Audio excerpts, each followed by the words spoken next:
Spiritual pursuit versus material pursuit. It is only spiritual achievement that can give you a sense of fulfillment. Material fulfillment is seldom achievable, but spiritual fulfillment is achievable to the ultimate extent. Disquiet is a manifestation of discontent. How does this mental state come to prevail?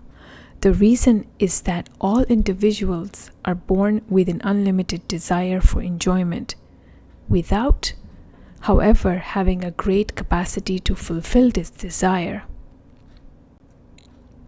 It is this shortcoming in human nature that makes people live their lives in a state of mental agitation.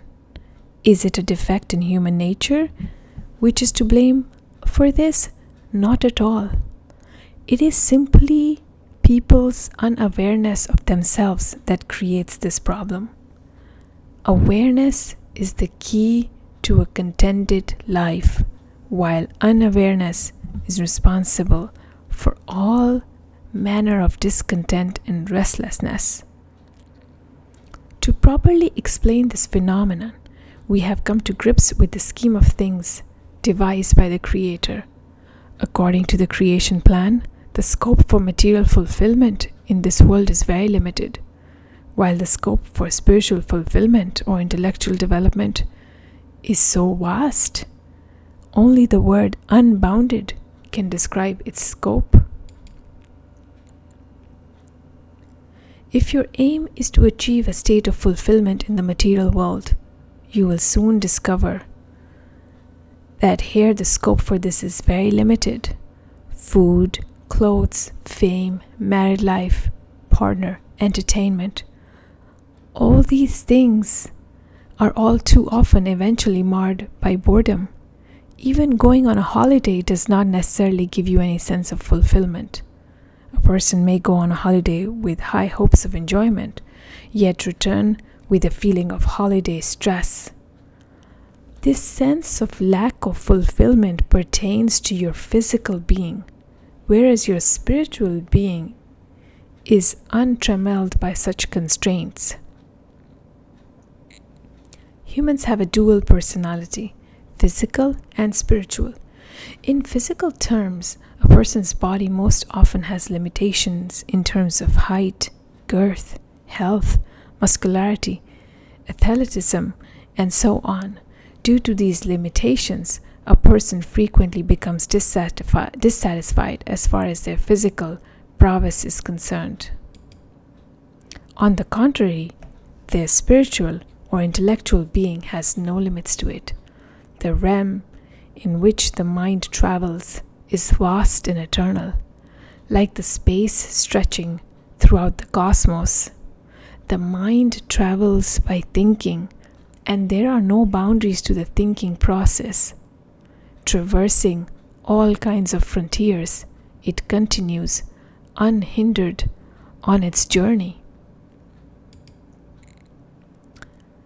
Let us consider the activities of a businessman. These are confined to the material world. Due to the narrow field of their action, they are very likely to become a prey to boredom.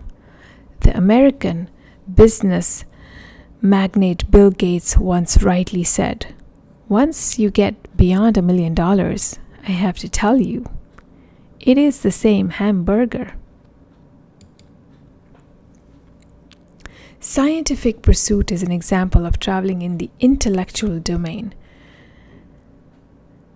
That is why scientists seldom suffer from the businessman's ennui. For example, Newton said about himself towards the end of his life, "I was like a boy playing on the seashore and diverting myself now and then, finding a smoother pebble or a prettier shell than ordinary, whilst the great ocean of truth lay all undiscovered before me."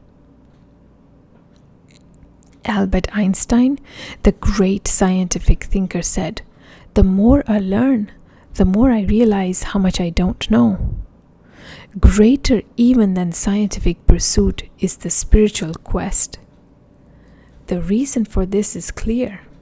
According to Galileo, the domain of the scientific pursuit is the study of the quantitative aspect of nature, while the spiritual pursuit is concerned with the qualitative side. And it is a fact that qualitative aspect of nature is immeasurably more vast than the quantitative dimension. One who develops the spiritual pursuit as a matter of intellectual activity is a spiritual scientist. A physical scientist may stop in their research at a certain point, but for the spiritual scientist, even the saying, "the sky is the limit," becomes inadequate. It is only spiritual fulfillment that can give you a sense of fulfillment. Material fulfillment is seldom achievable, but spiritual fulfillment is achievable to the ultimate extent.